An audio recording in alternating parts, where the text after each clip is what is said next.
আসসালামু আলাইকুম। আশা করি প্রত্যেকে ভালো আছো। আশা করি তোমরা জানো এইবার গুচ্ছর প্রশ্ন হচ্ছে ইসলামী বিশ্ববিদ্যালয় থেকে করা হবে। এর ধারাবাহিকতায় আমি তোমাদের জন্য নিয়ে এসেছি সর্বশেষ ইসলামী বিশ্ববিদ্যালয়ের 19-20 সেশনে ফিজিক্স অংশ থেকে যে প্রশ্নগুলো তোমাদের শর্ট সিলেবাসে আছে সেই প্রশ্নগুলো সমাধান করে দেব। আমি তোমাদের সাথে আছি মোহাম্মদ নাজিয়াত হাসান। আর যারা নতুন আছো আমার চ্যানেলটি সাবস্ক্রাইব করে পাশে থাকবে, তাহলে এই প্রশ্নগুলো সমাধান করে দেওয়া যাক। দেখো এই প্রশ্নে বলেছে, ভেক্টর থেকে এসেছিল, একই বিন্দুতে ক্রিয়াশীল সমান মানের ভেক্টরের মধ্যবর্তী কোণ কত হলে এদের লব্ধির মান যে কোনো একটি ভেক্টরের সমান হবে। ধরো এইখানে একটা ভেক্টর, এই দিকে একটা ভেক্টর কাজ করতেছে হচ্ছে পি। এই পি ভেক্টরকে ধরলাম হচ্ছে এক্স মানের একটা পি ভেক্টর এই দিক কাজ করতেছে, আরেকটা ভেক্টর এই দিক ধরো কাজ করতেছে হচ্ছে কিউ। যেহেতু প্রশ্নে দেখো বলে দিয়েছে সমান সমান মানের ভেক্টর, তাহলে এই দিকে যে মানের ভেক্টর কাজ করবে এই দিকেও ভেক্টর সে ভেক্টর কাজ করবে, এই দিকেও এক্স মানের ভেক্টরে কাজ করবে। তাহলে লব্ধি কোণ দিকে অবশ্যই মধ্য বরাবর হচ্ছে লব্ধি কাজ করবে, আর হচ্ছে মধ্যবর্তী কোণ আলফা কোণে ক্রিয়ারিত। তাহলে এর লব্ধি অবশ্যই সামান্তরিকের কর্ণ বরাবর কাজ করবে।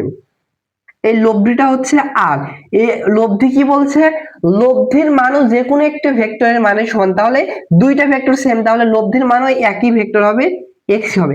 এখন যে মধ্যবর্তী কোণ কত হয় এইটা আমাদের বের করতে বলছে। সো সামান্তরিকের সূত্র থেকে খুব সহজে বের করতে পারবো।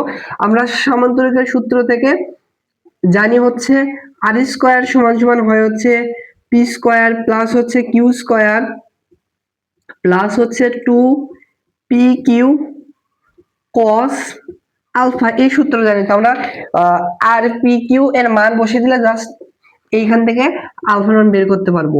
আর এর মান কত হবে, এক্স সমান মানের ভেক্টর পির মান কত এক্স এরপর স্কয়ার, প্লাস হচ্ছে কিউর মান কত, কির মান হচ্ছে এক্স এরপর স্কয়ার, প্লাস হচ্ছে 2 পির মান হচ্ছে এক্স, কিউর মান হচ্ছে এক্স ইন্টু হচ্ছে cos আলফা। এবার দেখো একটু ক্যালকুলেশন করি, এইখানে এক্স স্কয়ার আছে থাক, এখানে দেখো x square plus x square, তাহলে হচ্ছে 2x স্কয়ার, এখানে হবে plus 2x square cos alpha. এবার হচ্ছে আমরা আমাদের আলফার মান বের করতে হবে, সেহেতু এই রাশিকে আমরা বাম পাশে নিয়ে আসবো আর বাকিগুলোকে ডান পাশে পাঠাবো। এই পুরোটুকু যদি বাম পাশে আসে তাহলে মাইনাস হবে -2x স্কয়ার cos আলফা, আর এই পাশে কিন্তু 2x স্কয়ার আছে এভাবে রেখে দিলাম, আর x স্কয়ার এই পাশে গেলে -x স্কয়ার হবে। বা এখানে হচ্ছে -2x স্কয়ার cos আলফা কে এভাবে রেখে দেই, আর এখানে দেখো 2x স্কয়ার থেকে -x স্কয়ার করলে x স্কয়ার হচ্ছে। এবার দেখো এই x স্কয়ার আর এই x স্কয়ার কাটা, তাহলে এই পাশে থেকে 1, বা বাম পাশে শুধু cos আলফাকে রাখবো, cos আলফাকে যদি রাখি তাহলে -2 এই পাশে পাঠালে ভাগ হয়ে যাবে -2। আমাদের কিসের মান বের করতে বলছে, আলফার মান বের করতে বলছে, বা মধ্যবর্তী কোণের মান বের করতে বলছে। আলফাকে এই পাশে পাঠালে রাখিয়ে cos কে এই পাশে পাঠালে cos ইনভার্স হয়ে যাবে -হাফ, আর cos ইনভার্স -হাফ এর মানটা হচ্ছে মুখস্থ রাখবা 120 ডিগ্রি। তাহলে এই প্রশ্নের অ্যান্সারটা হচ্ছে 120 ডিগ্রি। আর এই প্রশ্ন তোমরা মুখস্থ রাখবা, এই প্রশ্ন ম্যাক্সিমাম অ্যাডমিশন টেস্ট পরীক্ষায় এই প্রশ্ন হুবহু প্রশ্নটা এটা হচ্ছে ইউনিভার্সাল ট্রুথ, মানে চিরন্তন সত্য, এটা চেঞ্জ হয় না। যদি দুইটা ভেক্টরের মান সেম আর ওই লব্ধির মানও যদি ওই মানই হয় তাহলে এই মধ্যবর্তী যে অ্যাঙ্গেল সেটা সব সময় 120 ডিগ্রি হবে। তাই তোমরা এই প্রশ্নটার অ্যান্সার মুখস্থ রাখবে, অ্যান্সারটা হচ্ছে সি নাম্বার 120 ডিগ্রি। দেখো এই প্রশ্নে বলছে ধনাত্মক অর্থাৎ পজিটিভ কাজ মানে পজিটিভ অর্ক মানে ধনাত্মক কাজের ক্ষেত্রে বল ও সরণের মধ্যবর্তী কোণ থিটা এর মান কোন রেঞ্জের ভেতর হবে। সো আমরা জানি হচ্ছে কাজ সমান ডাব্লিউ সমান সমান এফ এস cos থিটা, এটা আমরা হচ্ছে কাজের ফর্মুলা জানি। এখন বলছে যে কত ডিগ্রি মানে হচ্ছে বল এবং সরণের মধ্যবর্তী কোণ কত ডিগ্রি হলে মানে হচ্ছে অ্যাঙ্গেলটা কত হলে পজিটিভ হবে। তিন ধরনের কেস হতে পারে, কাজ তিন ধরনের হতে পারে, ঋণাত্মক কাজ হতে পারে, ধনাত্মক কাজ হতে পারে, শূন্য কাজ হতে পারে। সো আমি এইখানে একটু লিখে দেই, ধনাত্মক কাজের ক্ষেত্রে,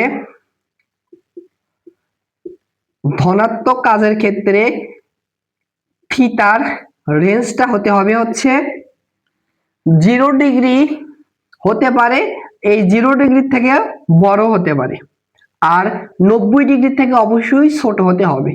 অর্থাৎ ধনাত্মক কাজ হবে যদি এখানে cos তুমি চেক করে দেখতে পারো 0 ডিগ্রি বসালে সর্বোচ্চ কাজের মান আসবে, এরপরে 1 2 3 4 এভাবে হচ্ছে 89 পর্যন্ত হচ্ছে ধনাত্মক আসবে। যখনই 90 ডিগ্রি বসাবে তখন কিন্তু শূন্য কাজ হবে, সেটা কিন্তু ধনাত্মক কাজ না। রেঞ্জটা হচ্ছে 0 ডিগ্রি হতে পারে, 0 ডিগ্রি থেকে বড়, আর 90 ডিগ্রি থেকে ছোট। আর শূন্য কাজের ক্ষেত্রে এই থিটাটা 90 ডিগ্রি হলে থিটার মান হচ্ছে বল এবং সরণের মধ্যে 90 ডিগ্রি কোণ হয়, এটা শূন্য হয়ে যাবে, মানে cos 90 ডিগ্রি মান 0। আরেকটা এটাও লিখে দেই, ঋণাত্মক কাজের জন্য,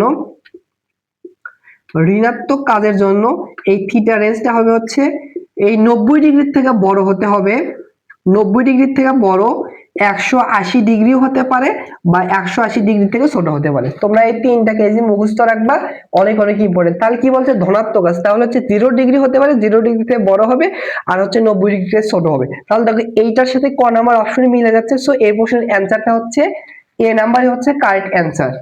এই প্রশ্নে বলেছে হচ্ছে নিচের কোন দুটিকে সার্বজনীন গেট বলা হয়। সো গেট তিন প্রকার, লজিক গেটটা হচ্ছে তিন প্রকার। এক প্রকার হচ্ছে মৌলিক গেট, আরেক প্রকার হচ্ছে সার্বজনীন গেট, সার্বজনীন গেট, আরেকটা হচ্ছে এক্সক্লুসিভ গেট। আমি তিনটা গেটে তোমাদের উদাহরণ লিখে দিচ্ছি। সো মৌলিক গেট হচ্ছে ওর এন্ড, আরেকটা হচ্ছে নট। এরপর হচ্ছে সার্বজনীন গেটটা হচ্ছে ন্যান্ড, আরেকটা হচ্ছে নর। আর এক্সক্লুসিভ গেট হচ্ছে এক্স অর, আর হচ্ছে এক্স নর। তাহলে প্রশ্নে বলছে কোনটিকে সার্বজনীন গেট বলা হয়। সার্বজনীন গেট হচ্ছে যে গেট দ্বারা বাকি সকল গেটই হচ্ছে বাস্তবায়ন করা যায়, সেটাকে হচ্ছে সার্বজনীন গেট বলা হয়। তাহলে সার্বজনীন গেটটা কি, ন্যান্ড আর হচ্ছে নর। দেখো এই প্রশ্নে বলছে রেননের অধ্যায় যদি হচ্ছে এত হলে তাহলে হচ্ছে ল্যামডা এর মান কত। সো ল্যামডার সাথে অধ্যায়ের একটা সুন্দর ফর্মুলা আছে, আমরা জানি অধ্যায় সমান সমান হচ্ছে 0.693 ডিভাইডেড হচ্ছে ল্যামডা। এখন আমাদের এই ল্যামডার মানে বের করতে হবে, আর আর গুণ করি তাহলে, বা ল্যামডা সমান সমান হবে হচ্ছে 0.693 ডিভাইডেড হচ্ছে অধ্যায়, এখানে অধ্যায়ের মান বসে দেখো 0.693, অধ্যায়ের মান কত বলে দিয়েছে 6.93 গুণন 10 টু দি পাওয়ার -3। এখানে আমাদের একটা হাতে ক্যালকুলেশন করতে হবে, ক্যালকুলেটর ইউজ করতে দিলে খুব সহজে ক্যালকুলেটরে এটা ভাগ করলে অ্যান্সার আসতো। আচ্ছা তোমাদের হাতে ক্যালকুলেশন করে দেই। দেখো আমরা এই পয়েন্ট আকারকে পূর্ণ সংখ্যায় কনভার্ট করব। কিভাবে কনভার্ট করব, দেখো পয়েন্টের যেটা আছে সেইটাই লেখো আগে 693, এরপর গুণন দাও। এবার পয়েন্টের পর কয় ঘর, দেখো 1 2 3, 3 ঘর, পয়েন্টের পর 3 ঘর, সেহেতু হচ্ছে 10 টু দি পাওয়ার হচ্ছে ইনভার্স 3 হবে। বুঝছো, এখানে পয়েন্টের পর যদি আরো 4 5 ঘর যদি বাম পাশে নিতাম ইনভার্স হয়ে যেত। আর এইটা আছে, এটাকে যদি পয়েন্ট আকারে পাঠাইতাম তখন positive 10 to the power positive ওই কয় ঘর হতো। এইটাকে আমরা হচ্ছে পূর্ণ সংখ্যা নেব। দেখো এখানে 6 পূর্ণ সংখ্যা আছে, 6 লিখলাম, এরপরে পয়েন্টের পর যেটা আছে এটাকেও লিখলাম। এবার 10 টু দি পাওয়ার দেখো কয় ঘর আছে 1 2, তাহলে 10 ইনভার্স 2 দিলাম। আর এখানে কিন্তু 10 ইনভার্স -3 কিন্তু আছে। এইবার দেখো 693 আর 693 কাটা যাচ্ছে, উপরে আছে 10 টু দি পাওয়ার -3, আর ভাগ যদি থাকে, বেস যদি সেমই হয়, তাহলে ওই বেসটা উপরে গেলে কি হয়, উপরে গেলে হচ্ছে বিয়োগ হয়ে যায়। তাহলে দেখো এরকম ফর্মুলা, ধরো উপরে আছে হচ্ছে এ টু দি পাওয়ার হচ্ছে 1 আর নিচে আছে হচ্ছে এ টু দি পাওয়ার হচ্ছে, তার পরিবর্তে আমি হচ্ছে চলক দ্বারা বুঝাই, উপরে এ টু দি পাওয়ার আছে B R A to the পাওয়ার আছে হচ্ছে ইনভার্স, আচ্ছা এ টু দি পাওয়ার আছে হচ্ছে সি। তাহলে আমরা কিভাবে লিখতে পারবো, দুইটা পরিবর্তে একটা বেস লিখবো, উপরের বেস থেকে নিচের বেসটা বিয়োগ হবে, বুঝছো, উপরের বেস থেকে নিচের বেস বিয়োগ হবে। আচ্ছা উপরে যে বেস আছে সেটা থাক, আর নিচের বেস কি হবে, বিয়োগ হবে। এই দুইটার পরিবর্তে দেখো তিনটা বেজই সেম, সেহেতু এই বেসকে এভাবে রেখেছি, একটা বেস রেখেছি, এই পাওয়ার আছে সেটা থাকলো, আর এই দুইটা বেস কিন্তু হচ্ছে বিয়োগ হবে। তাহলে বিয়োগ হবে হচ্ছে -2 মাইনাস, একবারই লিখলাম -2 -3 -5 হবে, -5 বিয়োগ হবে। তাহলে দেখো এখানে কি হয়, 10 টু দি পাওয়ার হচ্ছে -3 মাইনাস মাইনাসে +5, তাহলে 10 টু দি পাওয়ার -3 সাথে যদি +5 করা হয় তাহলে হচ্ছে 10 টু দি পাওয়ার হচ্ছে +2 প্লাস 10 এর উপর স্কয়ার মানে হচ্ছে 100। ওইখানে দেখো এককটা কি আসবে, এককটা হচ্ছে যেহেতু অধ্যায় ডি ইনভার্স 1 আছে, তাহলে তাহলে এটার একক আসবে হচ্ছে ডি, 100 দিন। ল্যামডার মানটা তাহলে আসলে হচ্ছে 100 ডে, মানে 100 দিন, তাহলে হচ্ছে ডি ডে। তার অ্যান্সারটা এসে দেখো বি নাম্বার অপশন মিলে যাচ্ছে, সো বি নাম্বার হচ্ছে কারেক্ট অ্যান্সার। দেখো এই প্রশ্নে বলছে একটা সরল দোলকের দৈর্ঘ্য যদি এল হয়, এর ভর যদি এম হয় এবং কম্পাঙ্ক যদি এফ হয়, কম্পাঙ্ক দ্বিগুণ মানে দ্বিগুণ করতে হলে দৈর্ঘ্য কত গুণ করতে হবে। তাহলে এখানে প্রশ্ন কার সাথে কার সম্পর্ক, কম্পাঙ্কের সাথে দৈর্ঘ্যের সম্পর্ক। আমরা কিন্তু ডিরেক্টলি হচ্ছে পর্যায়বৃত্ত ধর্মীয় অধ্যায় থেকে শেখার কথা যে ডিরেক্টলি আমরা হচ্ছে এফ এর সাথে দৈর্ঘ্যের ফর্মুলা জানি না, আমরা টির সাথে পর্যায়কালের সাথে টির সাথে রুট ওভার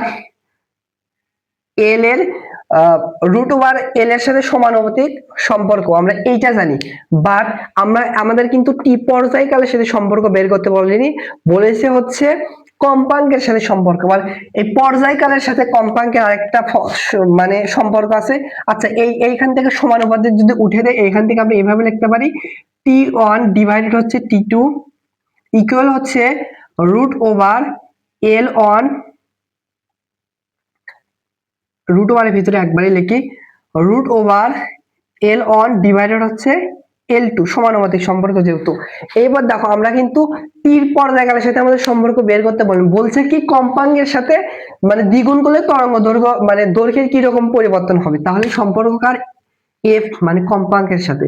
সো আমরা জানি পর্যায়কালের সাথে টির সাথে সমানুপাতিক হচ্ছে মানে টি সমান সমান হয় হচ্ছে 1 ডিভাইডেড হচ্ছে এফ, এই কম্পাঙ্কের ব্যস্তানুপাতিক সম্পর্ক।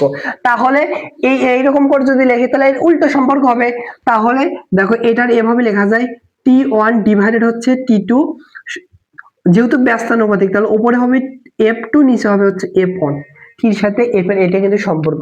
তাহলে আমরা এইটার পরিবর্তে কিন্তু এইটা বসিয়ে দিতে পারবো, তাহলে আমরা হচ্ছে এটার পরিবর্তে লিখতে পারবো হচ্ছে F2 ডিভাইডেড হচ্ছে F1 ইকুয়াল হচ্ছে রুট ওভার L1 ডিভাইডেড হচ্ছে L2।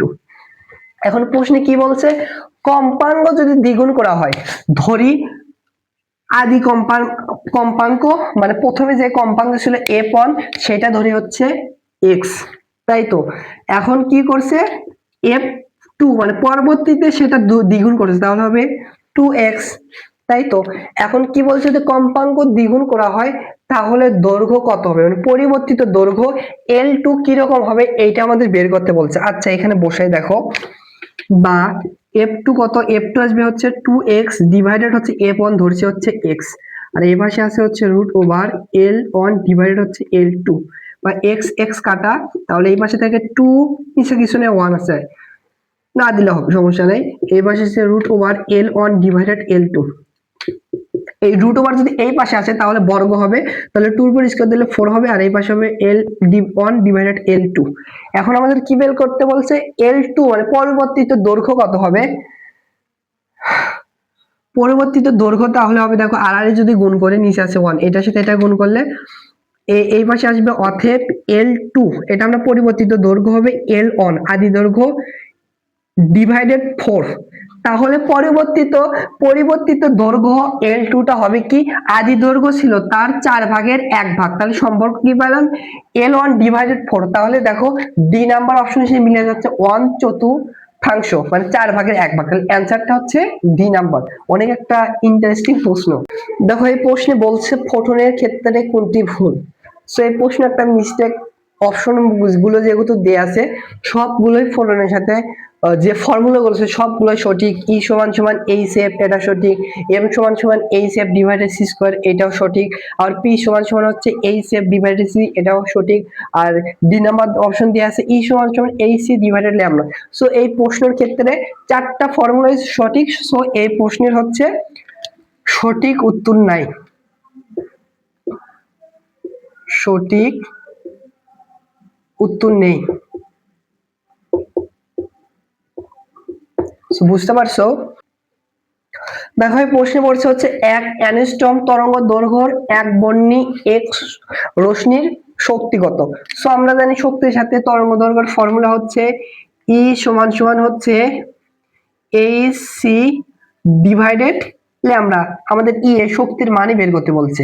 এইচটা কি, প্লাঙ্কের ধ্রুবক হচ্ছে 6.67 গুণন হচ্ছে 10⁻³ গুণন দেখো সিটা হচ্ছে আলোর বেগ হচ্ছে 3 গুণন 10⁻8 ডিভাইডেড তরঙ্গ দৈর্ঘ্য কত বলেছে 1 অ্যাংস্ট্রম। বাট আমাদের হচ্ছে এসআই একক মিটারে কনভার্ট করতে হবে। 1 অ্যাংস্ট্রমকে যদি 10⁻⁻10 দ্বারা গুণ করি এটা মিটারে কনভার্ট হবে। সবগুলো এসআই এককে হয়েছে। এখানে আমাদের একটু হাতে ক্যালকুলেশন করতে হবে। এখন দেখো প্রথমে এই সংখ্যাগুলোকে গুণ করি। 6.something8 আছে, 6 আমরা 6 নিয়ে কাজ করব। একটু বেশি হবে, অবশ্যই বেশি হবে। আমরা 6 যেহেতু নেব, কোন পরের পয়েন্ট কে নিব না। 6 এর সাথে যদি হচ্ছে 3 গুণ করি 3 6 18 হবে। 3 6 কত হবে 18, আর একটু বেশি আসবে কিন্তু অবশ্যই বেশি, 19 পয়েন্ট সামথিং। আচ্ছা 19 একবারই লিখলাম। এটা হচ্ছে যদি এইটার সাথে এটা গুণ করো 19 পয়েন্ট সামথিং আসবে, ধরলাম 12, মানে 19 পয়েন্টের একটু বেশি আসবে। এরপর পাওয়ার গুলো একটু হিসাব করে দেখো, এই পাওয়ার দুইটা গুণ অবস্থা আছে, এই পাওয়ারের সাথে উপরের এই পাওয়ার হচ্ছে যোগ হবে, আর নিচের পাওয়ার সেম বেজি, এই পাওয়ার উপরে যে বিয়োগ হবে মাইনাস মাইনাসে প্লাস 10 হবে। বুঝছো তো? এটা আর নিচের এটা দেওয়া লাগবে না। বা এইখানে দেখো 19.12 একটু সামথিং কিছু আসবে, আমার খেয়াল নাই, আন্দাজ করে ধরে নিয়েছি। তাহলে দেখো 10⁻8 আর 10 গুণ করলে হচ্ছে কত 18। 18 থেকে যদি -34 করো, 18 থেকে যদি -34 করো -16 হবে।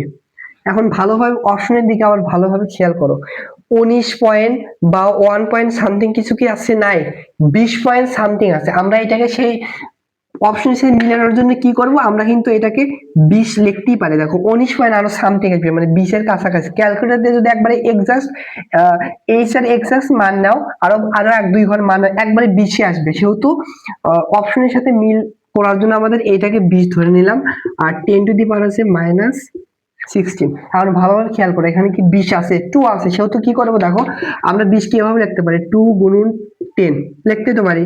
এখানে 10 ইনভার্স হচ্ছে -16 আছে, এর পাওয়ার 1 আছে, তাই তো। 2 গুণন পাওয়ার গুলো কি হয় দেখো, দুইটা বেস গুণ অবস্থায় আছে, একটা লিখলাম, এই পাওয়ার থেকে এই পাওয়ার হচ্ছে যোগ হবে, তাহলে -16 থেকে +1 যোগ হবে। তাহলে অবশেষে কি দেখে 2 গুণন 10⁻−15।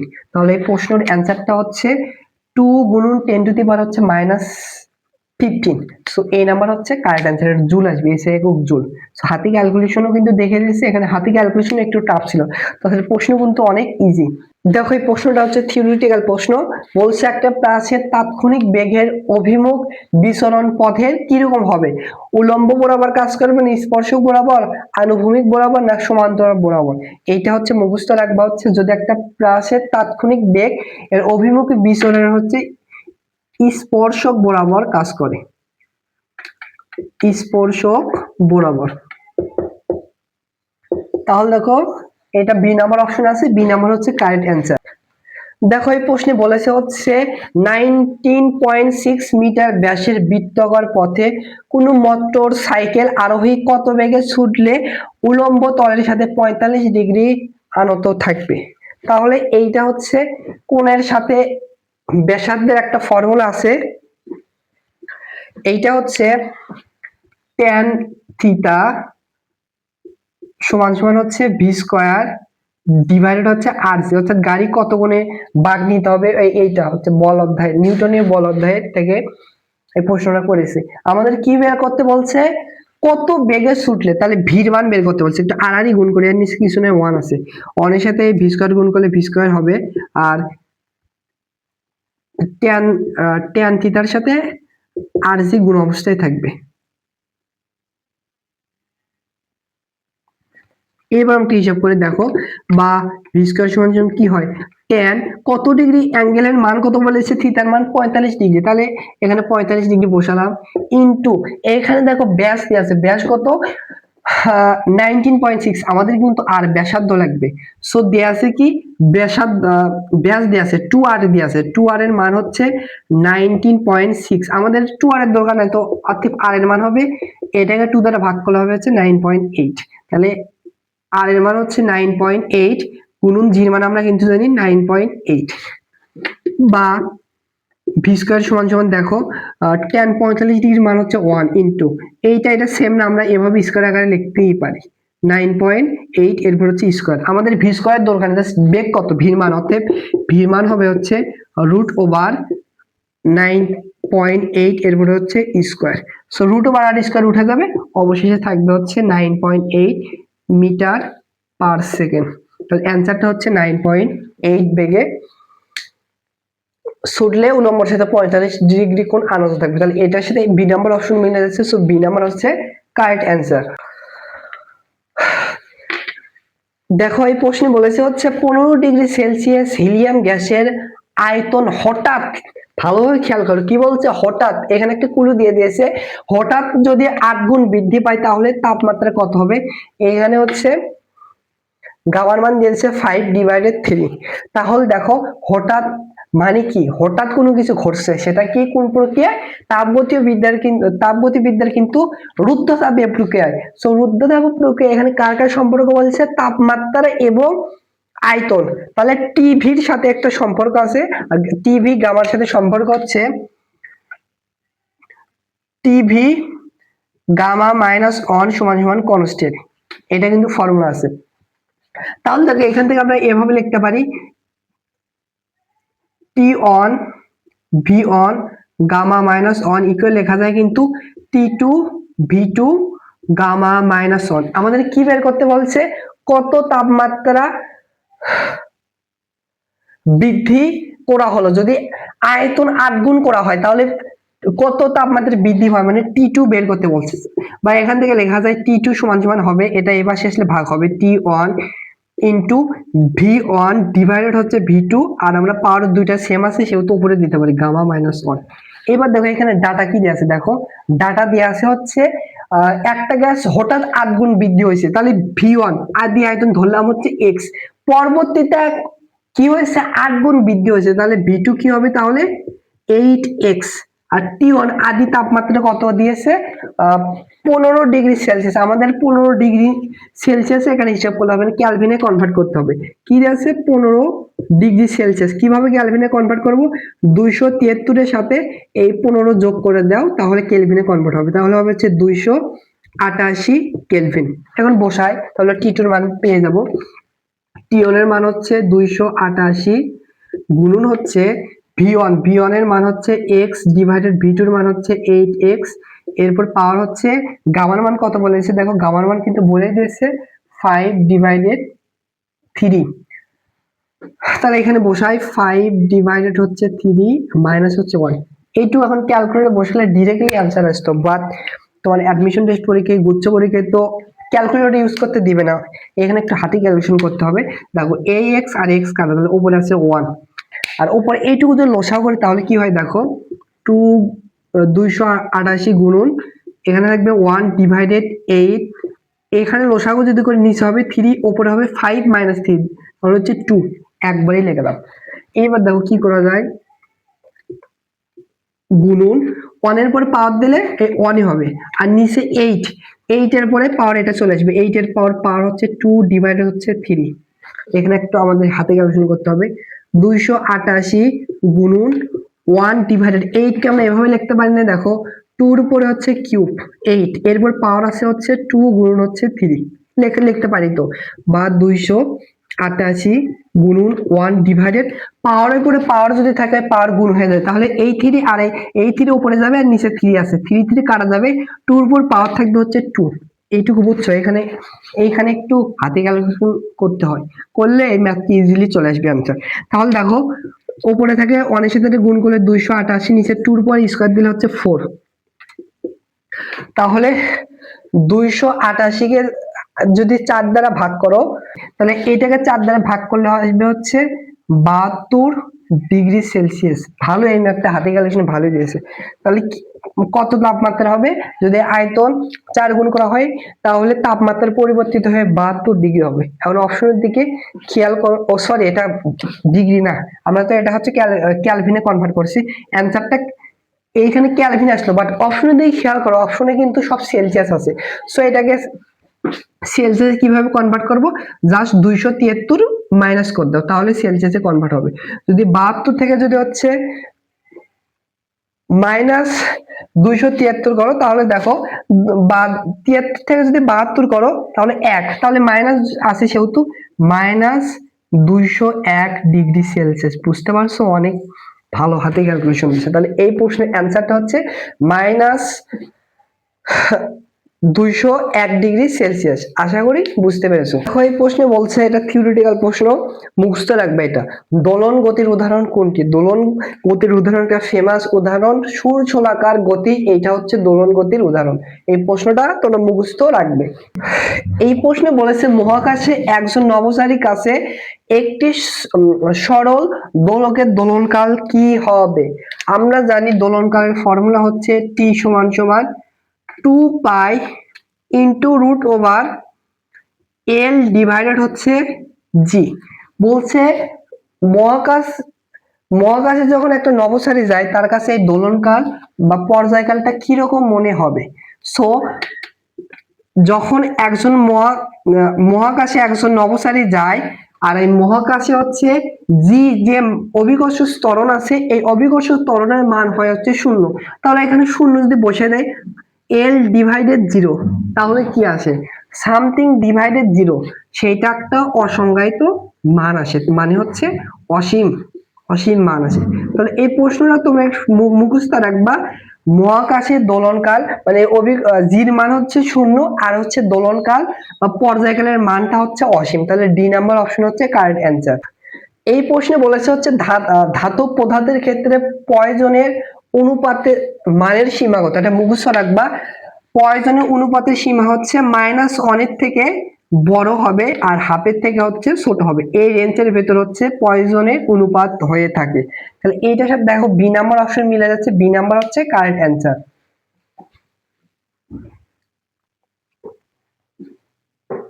সো এই ছিল হচ্ছে ইসলামী বিশ্ববিদ্যালয় 19-20 সেশনের ফিজিক্স অংশ থেকে তোমাদের শর্ট সিলেবাসে যে সকল প্রশ্ন এসেছিল প্রত্যেকটা প্রশ্ন সমাধান করে দিয়েছি। আরো প্রশ্ন এসেছিল সেগুলো হচ্ছে ফুল সিলেবাস বাসের প্রশ্ন, আর 19-20 সেশনে কিন্তু ফুল সিলেবাস ছিল, ভালো পরিমাণে হচ্ছে ফুল সিলেবাস থেকে আছে, এগুলো আর বুঝে দেয়নি। আর তোমাদের ফুল সিলেবাস ওই কয়েকটা প্রশ্ন পরে মাথা নষ্ট করার দরকার নেই, ফুল সিলেবাস থেকে যদি আসে 2-1টা প্রশ্ন আসবে, ওই 2-1টা প্রশ্নের জন্য হিউজ পরিমাণ ফুল সিলেবাস পড়ে তোমার আরো সময় নষ্ট হবে, আর হচ্ছে তোমার বুঝতে অনেক কঠিন হবে।